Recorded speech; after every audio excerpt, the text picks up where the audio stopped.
Hello and welcome to this edition of FYI Weekly, your official source for the latest news and information from the city of Greensboro. The city of Greensboro has developed a tornado disaster recovery program. The purpose is to repair or rebuild damaged properties owned by residents who weren't helped by private insurance, FEMA proceeds, or available community programs. A secondary objective of the Tornado Disaster Recovery Program is to acquire vacant lots and create new homeownership opportunities in the tornado-impacted neighborhoods in East Greensboro. The city is enlisting help from nonprofit organizations with a documented track record of success for constructing or rehabilitating quality, affordable housing for low to moderate income homeowners. Requests for proposals are open, detailing what services are needed and what funding is available for the work. Also included is information about the documents to submit to verify nonprofit status and how to apply to participate in this tornado disaster recovery program. Proposals will be accepted on a first-come, first-served basis from qualified nonprofit applicants. For more information, contact Jennifer Freeman, the city's Housing Rehabilitation Administrator, or Cynthia Blue, the city's Housing Services Division Manager. Employers throughout the Greensboro community are encouraged to support the Plus One campaign, an initiative of the Greensboro Youth Employment Mentoring Program supported by United Way of Greater Greensboro and the City of Greensboro. This campaign requires employers to commit to adding at least one summer youth employment opportunity to their workforce this summer. Employers may submit summer job opportunities now through March 31st. There will be a hiring event hosted at the NC Works office on May 15th from 5 p.m. to 7 p.m. for employers and job seekers. NC Works is located at 2301 West Meadowview Road. Plus One employers will agree to hire a young person between ages 16 and 24, provide a wage of at least $8 per hour, offer at least 20 hours per week for a duration of at least 7 to 8 weeks from June through August. Upon accepting the invitation to participate, employers are asked to submit their Plus One summer youth employment opportunity online or call United Way to be added to the Plus One registry. Plus One summer opportunities will be posted on the United Way website and promoted throughout the community and on social media to reach youth most in need of meaningful summer work experiences. The Greensboro Police Department says online classified ads are growing in popularity for legitimate buyers, sellers, as well as criminals who have no intention of buying or selling anything. For sellers, the ads, which are usually free, can reach a wide audience in a short period of time. For buyers, online ads allow them to find an assortment of items and compare prices. For criminals, finding ads posted on sites such as Craigslist, LetGo, and OfferUp provide another means for them to commit crimes. They use these online ads as a way to lure people who have money or property worth stealing. Criminals know buyers will likely show up with cash, which makes them an easy target. Because of the risks involved with these transactions, Greensboro police continue to encourage people to make the exchange at a police station or a trusted public place. Police recommend for you to arrive at the meeting place before the other person so you can observe their behavior. Bring someone with you or let someone know where you're going and who you're meeting.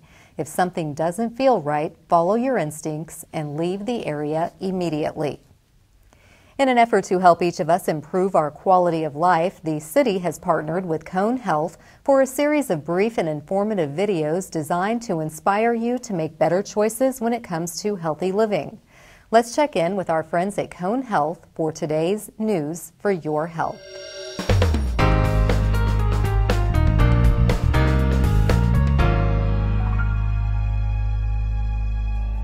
Over 1 in 3 Americans ages 18 and older have prediabetes. What is it and how can you reduce your risks? Prediabetes is when you have a blood glucose or blood sugar level which is higher than normal but not quite high enough to be diagnosed with type 2 diabetes. You can reduce your risk of prediabetes and prevent it from furthering to type 2 diabetes by several things. One, you can eat a well-balanced diet, which includes fruits, vegetables, calcium-rich foods, whole grains, and protein foods. Also, you could exercise at least 150 minutes a week, which is equivalent to 30 minutes a day, 5 days a week. And you can also work with a registered dietitian who will help establish long-lasting healthy habits which are specific for you. Individuals who are at a higher risk of becoming pre-diabetic are those that are ages 45 years or older, who also have a BMI or body mass index of 25 or greater. Also, individuals who are 45 years old or younger who have the BMI of 25 or higher, along with high blood pressure or high cholesterol or a history of type 2 diabetes in their family or have a history of inactivity. So there are certain races and ethnicities who are more at risk: African Americans, Native Americans, Asian Americans, Latino, and Pacific Islanders. There are no clear signs and symptoms of prediabetes, which is why it's important to have routine visits with your primary care physician, because you may have it and not know it. When you go to your primary care provider, there are several tests that can be done to diagnose prediabetes. One test is a hemoglobin A1C and having a value between 5.7 and 6.4, or having a fasting blood glucose test done and your value is between 100 and 125 milligrams per deciliter, or having an oral glucose tolerance test done where your 2-hour blood glucose level reads between 140 and 199 milligrams per deciliter. So one thing that comes up a lot with, especially with the exercise, you don't have to do 30 minutes in one lump sum. You can do 15 minutes here, 15 minutes there, as long as you're getting that 30 minutes within that 24-hour period. And that can be anything that gets your heart rate pumping. So if it's taking the stairs instead of taking the elevator, you don't have to make a total lifestyle change at one time. You can take small steps by, for instance, if you're skipping meals or if you miss breakfast or miss lunch, try incorporating that meal so that you're getting at least 3 meals a day. Also too, when you go to the shopping center, instead of hunting down that first parking space, you can park farther away, get in some extra steps. It is proven that when you make interventions such as lifestyle change, including changing your eating habits, having a well-balanced diet, increasing your physical activity, you can prolong being diagnosed with type 2 diabetes. Thank you for joining me. I hope this information has been helpful. To learn more, go to conehealth.com/diabetes. I am Donetta Floyd.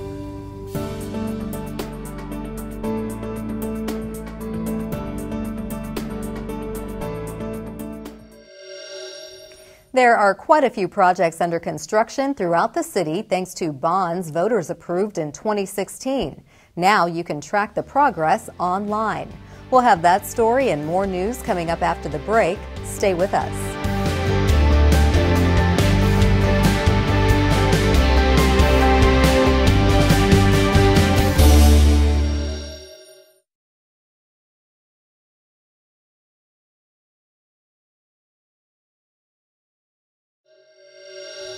Welcome back to FYI Weekly. GPD graduated one of its largest recruitment classes just a few weeks ago. The Greensboro Police Department hires year-round if you or someone you know is interested in a career in law enforcement. The starting salary is more than $38,000. Recruit training is an intense 25-week program that involves high academic performance in areas such as law, human relations, first aid, firearms, driver training, defensive tactics, and modern law enforcement techniques. The academy also includes daily rigorous physical activities such as weight training and aerobics. Police trainees must successfully complete all topical areas and the state comprehensive examination.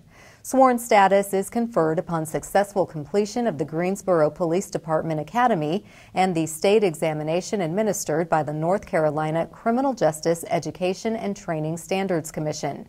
To apply for the Police Academy, visit the city's iApply system to set up an online account or call GPD's recruiting hotline.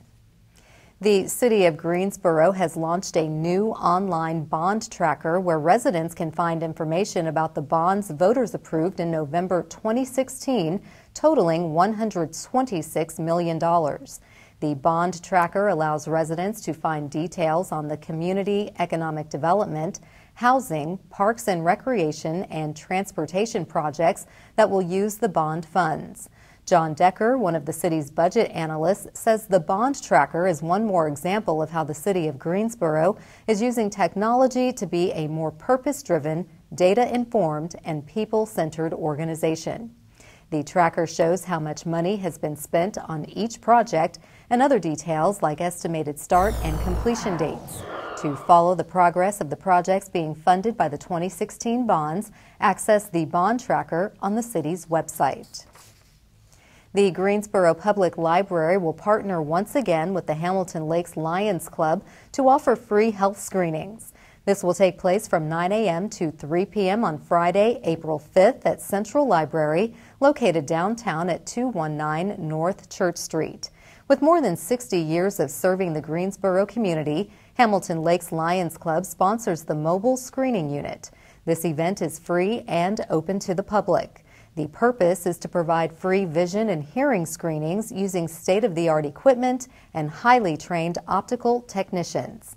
The mobile screening unit will be parked in front of the Central Library. Visitors can be screened for existing or potential hearing loss, glaucoma, and other eye diseases.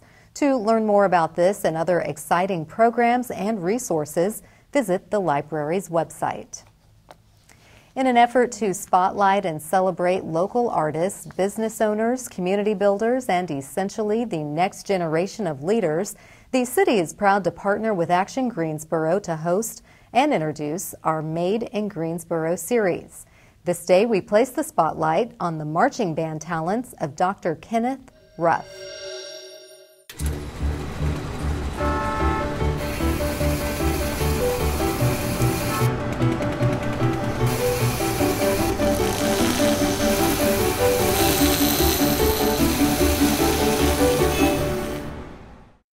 One of the big attractions at every NC-A&T event, especially homecoming, is the Blue and Gold Marching Machine.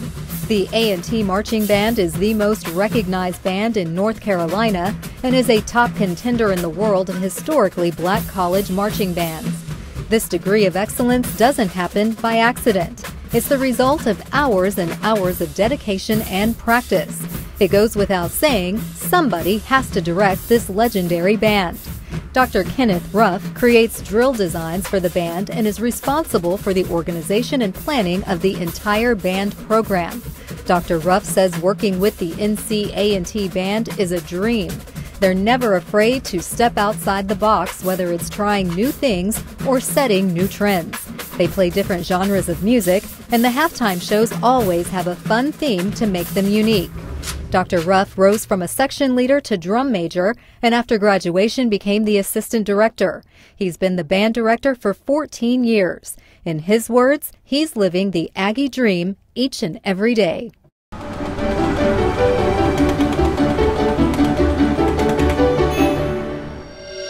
To learn more about Made in Greensboro or to see more images taken by photographers Jerry Walford and Scott Mothersbaugh, visit the Action Greensboro website at madeingso.com.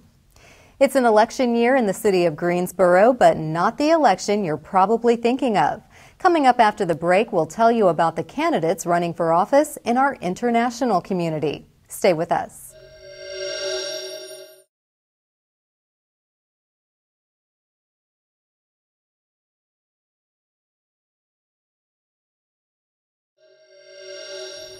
Welcome back to FYI Weekly. Greensboro prides itself for being a welcoming city and recognizing the large number of people from other countries who are proud to call the Gate City home. Joining me now to tell us how the city makes it possible for this sector of the population to have a voice is Jody Stanley. She is the Education and Outreach Coordinator for the city's Human Relations Department. Hello, Jody. Welcome back. Always good to see you. Thank you. Thanks for having me. So tell me about the upcoming IAC election. What does IAC stand for, and why is this so significant for the community?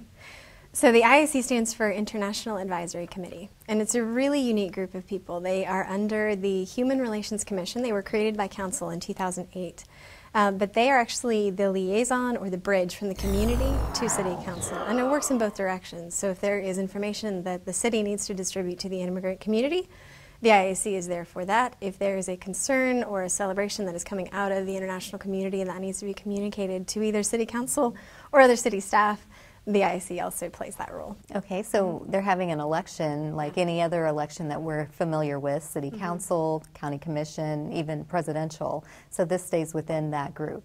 It sure does. So it is only for the city limits of Greensboro. So anybody that lives within the city limits and is high school age or older can vote. And the way this changed back in 2014, the structure of the group was changed so that the 5-member leadership can be elected by members of the community. Okay. So now we have a chair, 2 vice chairs, an executive member, and a secretary. And these 5 positions are all put out there, and these candidates run for office just like they would in any election. And the community members come throughout the day and put in their vote, and it's really exciting. I think it's important for the immigrant community because for many of them, they can't vote in other elections. If they're not citizens of the U.S., they're not eligible to vote. So in this case, it allows them the opportunity to become civically engaged, but also to have a say in who their leadership is. So we are gearing up for the presidential election, and it seems like every day another candidate adds to the list. Yes. How long is the list of candidates for the IAC election? So we have a pretty substantial list. Surprisingly, we have about 9 people that are running for office, so we're really excited. We have only 1 person running for chair, so obviously that person will be the new chair for the next 2 years. They've run for 2-year terms. We have about 4 people running for vice chair. That was by far the most popular position. And then 2 for both secretary and executive member. Wonderful. Well, congratulations. That speaks volumes, I think, to the success of the IAC and how it functions. Is there anything else taking place during the election process? There sure is. For the first time, City Council actually advocated, they've been concerned for some time about the information that is, for whatever reason, not getting to the immigrant community. They don't have access to the same types of information. So they are making an exerted effort at this event to roll out a series of workshops that we are going to offer in 6 different languages, as well as a resource fair. We have right now 25 different vendors signed up as sort of information resources, and they'll be featured at the event throughout the day. We're really excited about that piece. That's great. Of it. Yeah. That's a lot of participation. Now, overall, how would you say the community benefits from hosting the election in conjunction with this information fair? I was talking to a lady yesterday, and she said the one thing that we lack in the immigrant community is information. And I think in general, there's a thought out there that if one person in the community is struggling, the entire community is struggling, and that we all need to take responsibility for each other. So certainly, the more we can strengthen our immigrant community, the more we'll be stronger as a whole Greensboro. And I think it's really important to ensure, whether it is language barriers, cultural barriers that are in the middle of that person and the information that they're really needing, it's important for us all to make that extra effort and get out there and share information, things about permits. Building permits is a big one. Code compliance, housing quality, how to start a water account. There are some very basic, simple things that people don't have access to right now, and we want to see that change in the future. Okay, well, we want to make sure anyone who wants to vote for the IAC Commission members and who wants to be part of the information fair, when is it, where is it, and how soon can they get involved? So it is Saturday, March 23rd. And it will run it starts at 10 o'clock in the morning. That's when the doors open. We'll start with a short ceremony, just recognizing the group and the leadership and the function in the community. And then our doors close at 4 o'clock. So at any point in time, you can come in, grab a snack, come and vote. You can check out our workshops or the resource fair, visit with the people. We'll have music playing. It'll be a great event. And again, that's Saturday, March 23rd at the Greensboro Coliseum Terrace. Okay. Now, your department, Human Relations, is constantly hosting something in the community. That covers March. What do you have going on in April? I'm so glad you asked. We have, every April, we host a Fair Housing Month luncheon to honor April as Fair Housing Month. It's really important, we believe, to explore some of the fringe issues surrounding housing.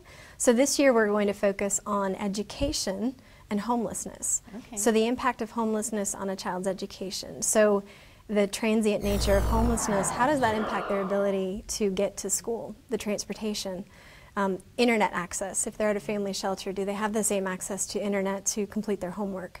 The type of clothing that they wear, is that putting them in a position to be bullied at school? There's just a host of different issues that kids are facing. We want to raise awareness, figure out what's being done, and lift up those champions in the community that are doing great work, but also maybe identify the gaps where we can come around and do a better job. And that is April 24th. It's a Wednesday. Okay. From 12 to 2 o'clock, and it's at the Revolution Mill Events Center. And best of all, beautiful venue, amazing food, but it's free. Oh, we can take the first 120 people. Yes, it's wonderful. So get there early and Yes. take advantage. Yep. Well, Jody, thank you. We always appreciate you coming in and telling us the great things happening in human relations. I know the IAC election and the housing luncheon will be a great success, and I'm hoping you'll come back and keep us posted throughout the year. I hope so too. Thank you. Yes, ma'am. Stay tuned for a little-known fact about Greensboro as we tell you something about the city. That's coming up after the break. Stay with us.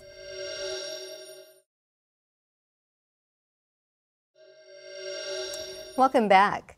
One way to stay informed about what's happening in the city is by attending or tuning in to City Council meetings. The Greensboro City Council meetings are open to the public, but if you cannot attend, we broadcast the meetings live right here on GTN, and we also stream the meetings live on the city's website.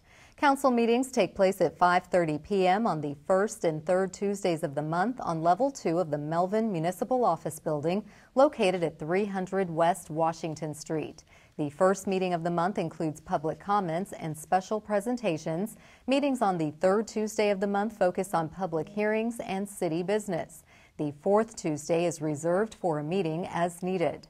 To review the council meeting schedules and agendas, please visit the city's website. Here's an opportunity to learn a little something about the city. Summer will be here before you know it, which means summer camps are accepting registrations and require camp counselors to coordinate activities. Teenagers have until May 1st to apply for the Counselor in Training, or CIT program. They'll be assigned to a Greensboro Parks and Recreation summer camp location.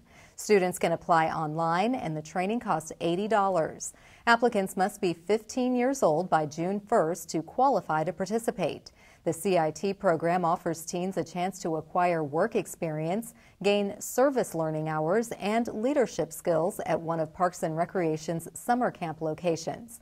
Work sites will include community recreation centers, Greensboro Sportsplex, and Camp Joy. Teens must attend a mandatory training session in June and commit to one full session at their designated camp. Guilford County school students who fill out the necessary paperwork may count these hours towards their service learning diplomas. For more information, contact Program Coordinator Alex Zaleski at 336-373-7507. Coming up after the break, we'll showcase our department spotlight, but first, prepare to mark your calendar for all the great events happening this week on the town.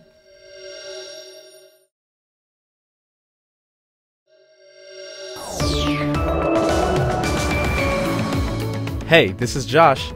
On the town this weekend, you'll find lots of great activities for the whole family. Head over to Center City Park at 200 North Elm Street on Friday from 11 a.m. to 2 p.m. for Food Truck Friday. 3 food trucks will be on hand: Taqueria El Azteca and Taco Truck, Brady's Coffee Company, and Off the Hook. Enjoy a game of ping pong, cornhole, and food trucks on Fridays at lunchtime, now through September. For a complete list of upcoming food truck options, check out LaBauer Park's Facebook event page at facebook.com/LaBauer Park. Kick off Guilford Creek Week with an exploratory day where you and your family can look for and learn about animals living around the river and wetlands at Gibson Park. Hike around a stormwater pond and look for beavers, meet the animals of Greensboro's EcoBus, and learn more about the importance of recycling to our aquatic animals, and so much more. This free event takes place on March 23rd from 10 a.m. to 1 p.m. and will also feature a hot dog and food cart, as well as Maxie B's baked goods available for purchase. Head over to Gibson Park at 5207 West Windower Avenue in Jamestown. Check out guilfordcreekweek.org for more information about upcoming events happening all week long. Also on Saturday, the Down Syndrome Network of Greater Greensboro is hosting its 321 Dash for Down Syndrome 5K event. The 321 Dash is a 5K with a little something extra, an extra 11/100ths of a mile fun run at the end of the course, bringing the total mileage to 3.21 miles in honor of the third copy of the 21st chromosome that makes individuals with Down syndrome unique. This fun, family-friendly event is a great celebration of our loved ones with Down syndrome and includes music, dancing, games, and more. This event occurs at 9 a.m. at LaBauer Park. Visit dsngg.org for more information about the 5K and the Mission of Down Syndrome Network of Greater Greensboro. Last but certainly not least, the Harlem Globetrotters are coming to the Greensboro Coliseum this Sunday at 3 p.m. Known for their one-of-a-kind family-friendly entertainment, the Globetrotters will take on their longtime adversaries, the Washington Generals. This game will showcase incredible ball-handling wizardry, rim-rattling dunks, trick shots, hilarious comedy, and unequaled fan interaction. To find out more, visit GreensboroColiseum.com. Keep watching FYI Weekly right here on GTN to find out more about what's happening on the town. Welcome back. The City of Greensboro has more than 20 departments and several divisions committed to serving you, our residents and visitors. Let's go behind the scenes in our department spotlight. Today, we place the spotlight on the Greensboro Transit Authority. GTA operates the Specialized Community Area Transportation, or SCAT. The service includes a new travel option for paratransit riders called iRide by SCAT.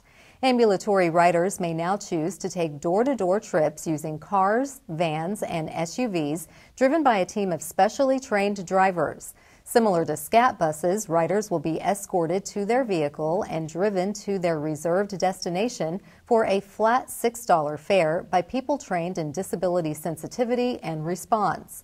Unlike the SCAT bus experience, these trips will not stop to pick up or drop off other passengers, allowing for a faster trip and greater capacity for personal items. In addition, iRide users can reserve a ride in as little as 2 hours, as opposed to the 24-hour notice needed for SCAT. Straight ahead on the other side of the break is this week's Way to Go GSO shout-out. Stay with us.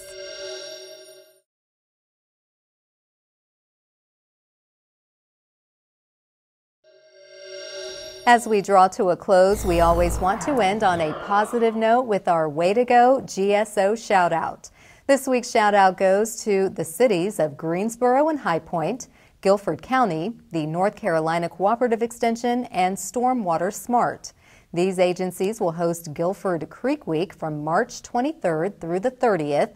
This is an opportunity for the public to participate in activities designed to promote environmental stewardship in a fun way.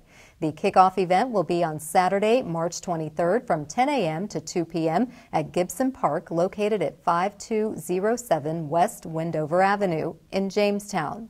Agencies and communities are encouraged to host their own cleanup events to support Guilford Creek Week. For a full list of events, visit the Guilford Creek Week website or follow us on Facebook and Instagram for more details on how to participate. That concludes this edition of FYI Weekly, but you can easily stay connected to the latest city news by linking to us on Facebook, Twitter, YouTube, and Instagram. Be sure to download our weekly podcast, Talk City Greensboro. For all of us here at the City of Greensboro, thanks for watching, and we'll see you next time.